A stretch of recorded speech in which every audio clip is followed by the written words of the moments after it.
outrun all the tries and war. We finish them all and we remain untamed in this game. Hey, we hold the record of fame, supremacy lane. Cause together we stand, divided we fall. Same blood flows in this family. We're making history. It's still untouchables like a wall of fire, burning all the enemy who desire to take the power. Motos Battle League Ambush 4. Nandito pa rin kami sa Circa Bar Makati. Panguling laban na ng gabi. Magiging para sa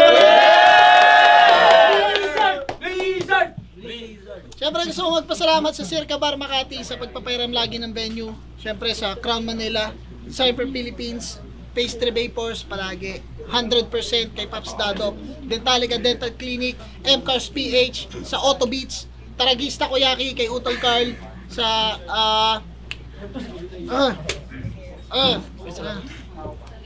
kay Christina Maris Kaaway, at sa lahat ng mga nakasuporta sa amin dito, Blacksmith Jewelry Apparel, Blacksmith Jewelry, maraming salamat mga sponsors ng liga.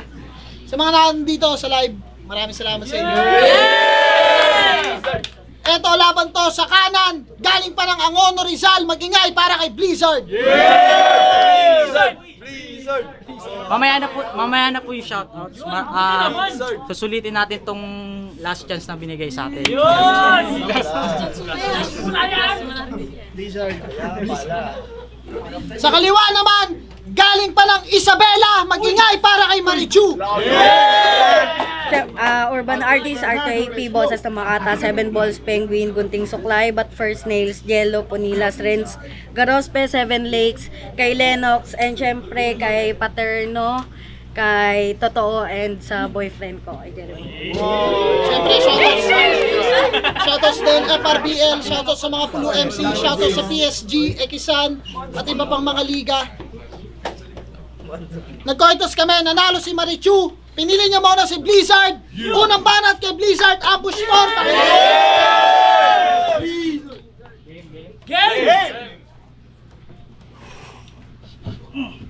Nung laban nyo ni McCoy, pinagmukha mo siyang rapist.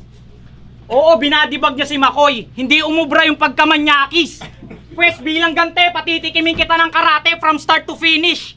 Kung nabalahura mo yung Monghe, yari ka sa martial artist. Round 1 game! Who's that Pokemon? It's Marichu! Alagang Pigrulak. Malaman! Puta, pagkatapos ko sa Star, bulalakaw naman. Feeling maganda tong Tolongges, ang asim naman sa malapitan. Yung mukha niya, Disney princess, pero yung katawan, Prince ng Bulacan. Tangkinang yan. Yung laban namin ni Nathan, tong si Baboy nakaka-high blood.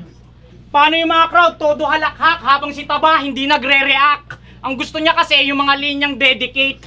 Ganun siya kamanyak. Pag ikaw naging Pokemon ko, lagi kitang ilalabas, sasabihin ko, Marichu, Thunderbolt, attack! Manyak!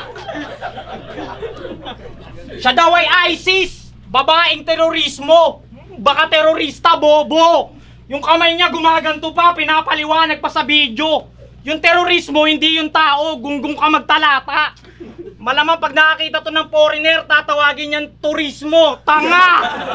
Tangina, nung Royal Rumble, nagpaalala siya kay AC na mag-iingat daw kay Owen. Paano si LCP, mahilig daw sa chubby. O ultimo si Ate Madi, nagawa pang asarin.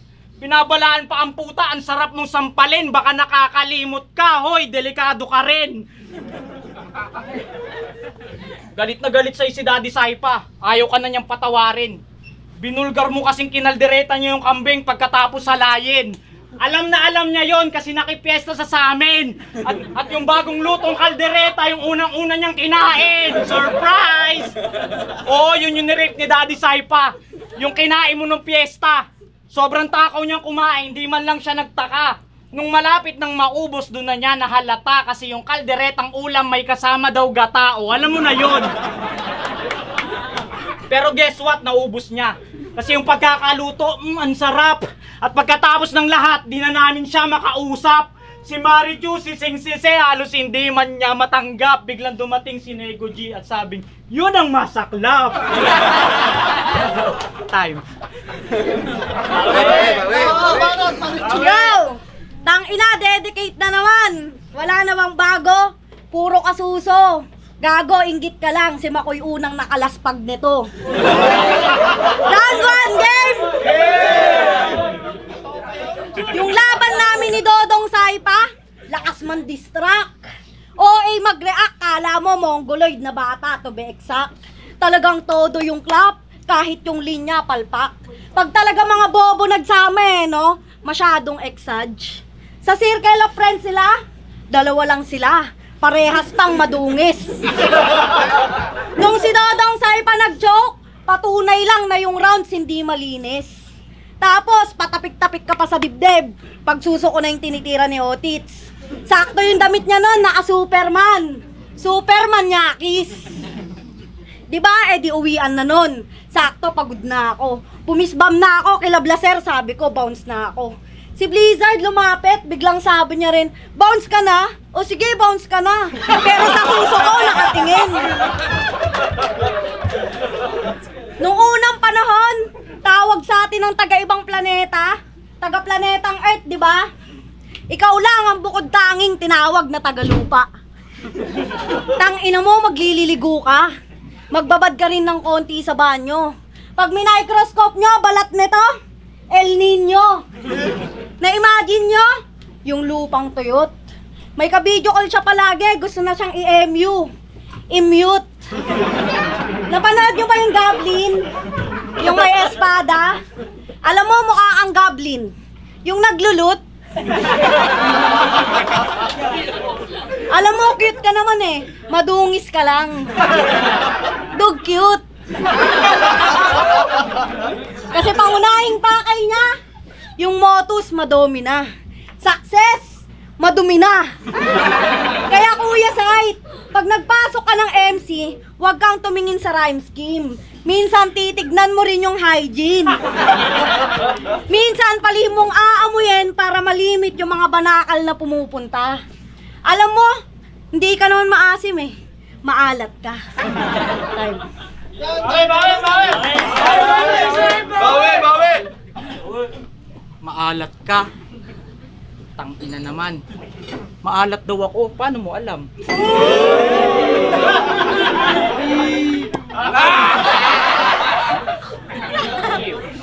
Yo! Game! Lagi niya sinasabing malaki yung dede niya. Ano, para yung mga lalaki ma-amuse. Ikaw, kaya ka binabasto sa laban kasi yung dede mo na-overuse. Eh si Antonym lang magkaka-interes sa ganyan. Kasi pagdating sa laman, lagi siyang Tom Goods. Pero sige, total, idol ko si Batan, dyan naman tayo magpo-focus. Pag di siya nagbabanggit ng Osus, yung linya niya, wala nang sense. Kasi nakilala ka lang dito sa Motus dahil sa yung dede reference. Nakikipagpalakihan siya ng dede para yung mga lalaki ma-impress. Pues, ikaw na pinakamalaki sa lahat, Marichu. You're the breast. Binalandra yung dede para bumenta. Yung ideya sobrang smart. Sumiksik na rin sa underground para yung karir niya magka-spark. Galawan neto, Richard Gomez, kung usapan na art kasi nag-trending to sa publiko dahil sa private part. Tang-ina, sus lang daw yung kay Matina. Inasar pa ng walang humpay. At least siya maganda yung bahay kahit mukhang bugaw sa tulay. Tang-inan to, lakas manlait, kala mo perpekto sa buhay. Eh, ikaw nga, pangalan mo, Zanea, pero palayaw mo, Chuchay. Palayaw yan. At yung kanta yung Tuloy ang Pasko, napanood ko yung music video. Really? Pero biro, nabilib ako. Ang ganda ng tema, pang family. Pero nasira yung araw ko. Kasi biglang sumayaw si Aling Marie.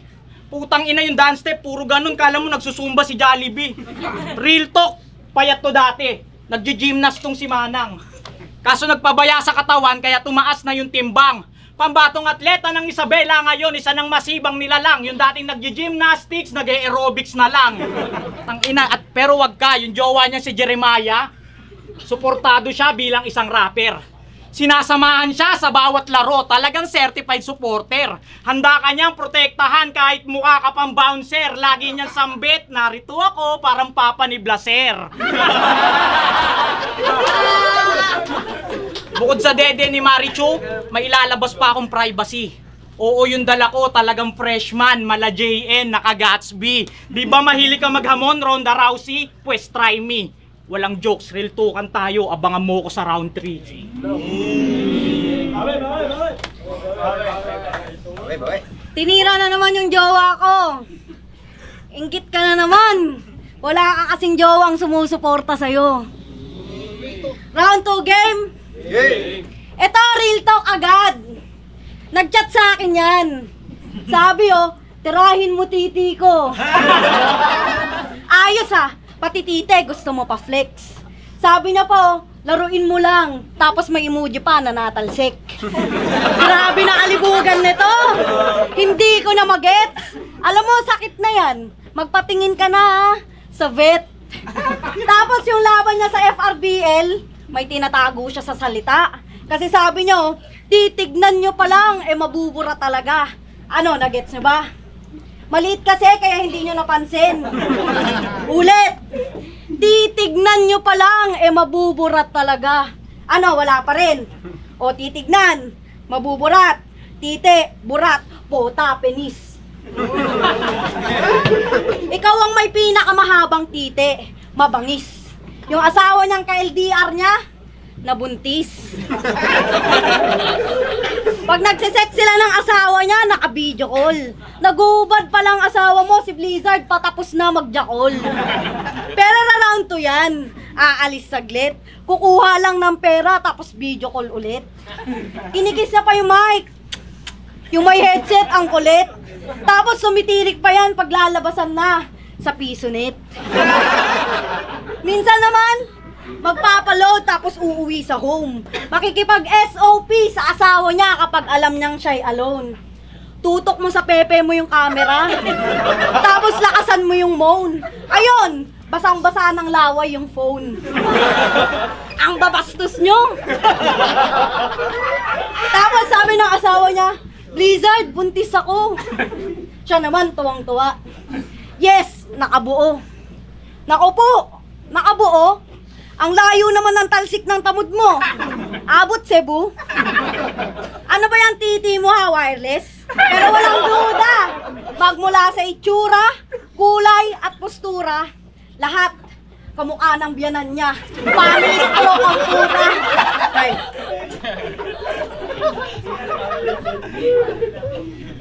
Hindi ka, Blizzard! Ay, Naanakan din naman kita. No. Kaso hindi ko, yung pamilya ko biglang tumutol.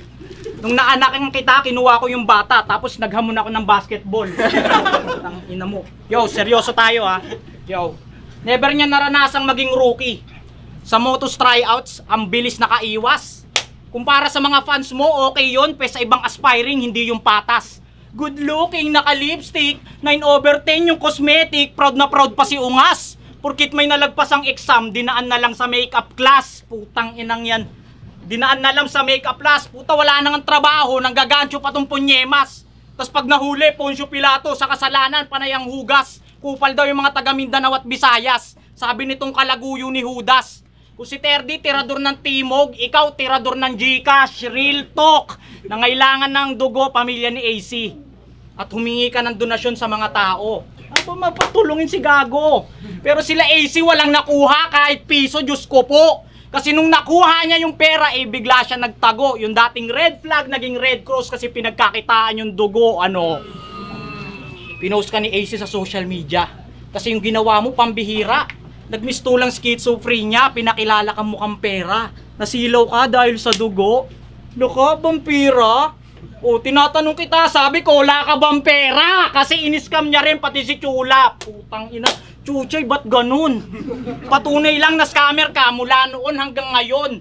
Tuloy pa rin sa panggagancho tong babaeng Cocomelon. Sobrang sabik niya magkamani, dumikit na rin kay Yenom. O, si Yenom umanya.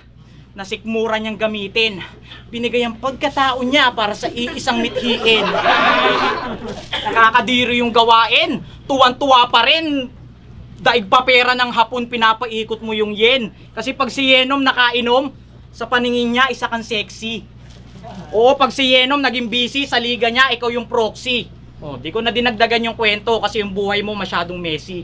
Pero kung may problema ka sa aking story, kayo na mag-usap ni Tracy. Tangina. Woo! Tapos na ako kay AC. Ngayon sinunod ko tong pabigat. Diba sinasabihan nyo ako naghahabol? Pwes patunayan natin ang inyong sumbat.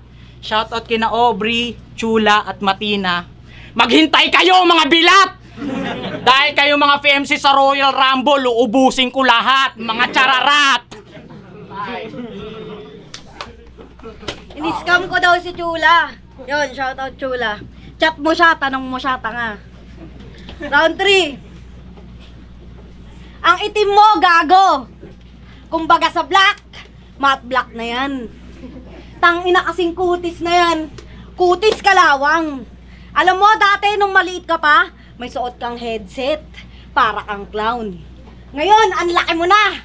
Totoy Brown. Tapos, gusto mo rin maging kape. Nakakainis kape. Pinilit ko, no? Yung punchline tuloy, walang suntok. Nakakainis kape. Pero pag si Katana, nagsabi nun, pasok. Siya daw ay Nazareno. Puta, wala akong masabi. Payag kayo nun, pag nagbato kayo ng bimpo, ipupunas sa tae.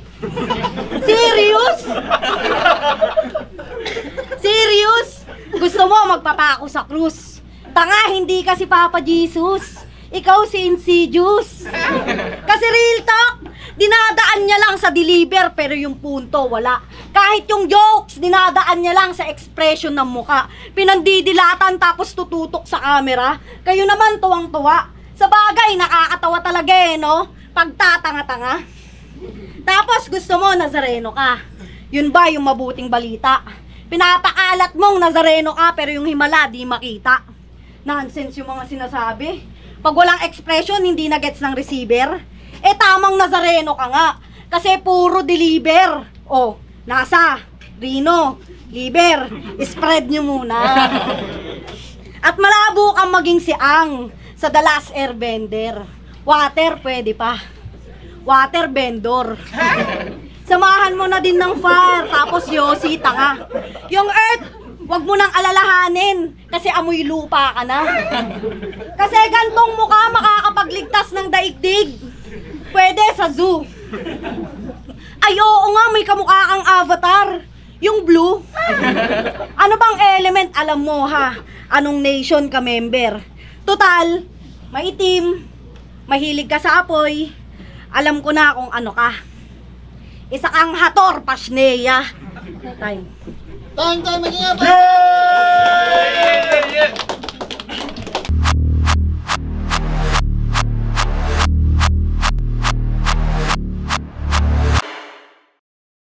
Motos Battle League, Ambush 4. Magingay pa kayo isang beses para sa laban na yun. At syempre gusto ko pasalamatan palagi Sir Kabar sa pagpapahiram ng venue. Yan, kung meron kayong mga gatherings, parties, private events, company parties nyo, message na kayo sa page nila, mabilis kausap. At so magpasalamat sa lahat ng mga pumunta, palakpakan nyo yung sarili nyo. Sabay sa mga suot ko, Crown Manila, yan, Flip Top, Hype Beat Collab, tsaka syempre Pastry Vapors palagi. Pero ang boto ng hurado, 5-0, magingay para kay Blizzard. Shoutouts kay Marichu. Yan, thank you po. Ikaw, shoutout ka muna. Ako na lang. Mahaba ito eh. Sige, sige. Shoutout kay Nyo Justin, Papa Bong, Mama, kay sa asawa ko si Sai, sa anak ko Saya, Ninay, Kuya Unjun, Kuya Amel, mga tropa ko, Barista, Alile, Meka, Jackie, Roxy, Jasmine, Rizal Boys, Primo, Uncle Max, Tuki, Ken, Apollo, Atticus, Kilua, Trev, Jandelo, Makoy, Reg, Brian Ace, Aris Boy, Jabo, Amari, Heidi, Dopes, J1, Grim, AK69, RV, Eric D, Boss C9. Sa pwesto namin sa Taytay, Norman B, Bong Fish Section, punta kayo dyan. Sa sponsor ko, Koshiwear, Papa Paul, shoutout sa sponsor. Pati sa, teka lang, Black Threads, saka sa Capstrack ni Sir Robert yon. Salamat. Salamat. Yun, shoutout kay Omay, Irish, kay Kirby, kay Lovejoy, kay Riri, kay Mama Machi, yun. And sa lahat ng mga tropang nag-LM. Peace out. So, sa one, Doris Blacks, binoto ko si Blizzard kasi ano siya, consistent siya, tapos marami akong bago narinig sa kanya. Siguro malakas naman si Marichu, okay naman yung mga rounds niya, pero para sa akin, yung dala niya ngayon, hindi yung normal na ginagawa ni Marichu. Parang medyo laylay siya ngayon. Hindi niya siguro na pinagandaan ng sobra yung level na to. Ngayon lang, binigay ko yung all 3 rounds ko kay Blizzard. Yo, binoto ko si Blizzard. Yung una parang kay Marichu pero bandang pataas yung ano ni Blizzard. Ang ganda nung performance niya, pataas. Kay Marichu kasi nawala siya nung bumaba yung performance niya nung round 3 kaya yung naging deciding factor para kasi silang dikit nun. So bumaba yung performance ni Marichu. Blizzard. Yun. Round 1 at 3, binigay ko para kay Blizzard. Sabay round 2, tinabla ko. Round 1, mas maraming moments si Blizzard kumpara kay Marichu. Doon din yung mga jokes na ang inahalos buong round 1 nila. Tawa ko ulit ako. Sabay round 2, halos dikit lang kaya tinabla ko yun. Yung presence, yung pinakita ni Marichu sa round 1, tinaas niya sa round 2 kaya pero yung pinakita niya ganun din katulad kay Blizzard kaya parang tabla sila para sa akin. Pero yung linya ni Marichu, props para doon na pinag-isipan niya although PMC siya. Isa siya sa mga nakikita ko na may potential sa mga MC ngayon. Round 3, eto na tuloy-tuloy na yung performance ni Blizzard. Round 3 naman, lumaylay si Marichu. Pero congrats kay Blizzard, props pa rin kay Marichu. Galing magaling. Yo, Don Rafael, Marichu vs Blizzard. All 3 rounds binigay ko kay Blizzard. Round 1 and 2, comedy naging laban din. Kita naman nakuha ni Blizzard yun. Unang-unang nag-set ng momentum na line is yung You're the Breast ni Blizzard. Tapos na-maintain niya naman sa 2 rounds. Then round 3, si Marichu on comedy pa rin, si Blizzard may mga seryosong punchline. And kahit magkaiba sila ng dala, mas umangat pa rin si Blizzard. Well, kita naman sa video, kaya Blizzard ako all pick sila. Ayun, shoutout syempre muna kay Papa Kels para dito sa ayun, binoto ko si Blizzard. Nakuha niya para sa akin yung round 2 and 3. Ito round 1 muna. Yung kay round 1 ni Chula, sobrang creative ng mga angles saka yung mga jokes na ginamit niya. Ang galing niya doon. Expected na yan kay Marichu. Then dito sa round 2, ayun na parang sinasabi ni Blizzard na putang ina, akin na to, inangkin na niya yun. Then round 1 binigay ko kay Marichu, round 2 binigay ko na kay Blizzard. Then yung round 3, yun na yung naging deciding factor para sa akin. Sa round 3 kasi nag-switch ng ibang style na ginamit si Blizzard at parang unexpected sa akin yun. Akala ko tuloy-tuloy yung pagjo-jokes niya. Then habang si Marichu is gumamit ng mga angle na negro, na sareno, para sa akin masyadong na-stretch yung angle dun sa negro, na sareno. Tapos eto nga yung round 3 ni Blizzard, which is eto yung ibang style yung ginamit niya. So para sa akin 2-1 binoto ko si Blizzard. Thank you.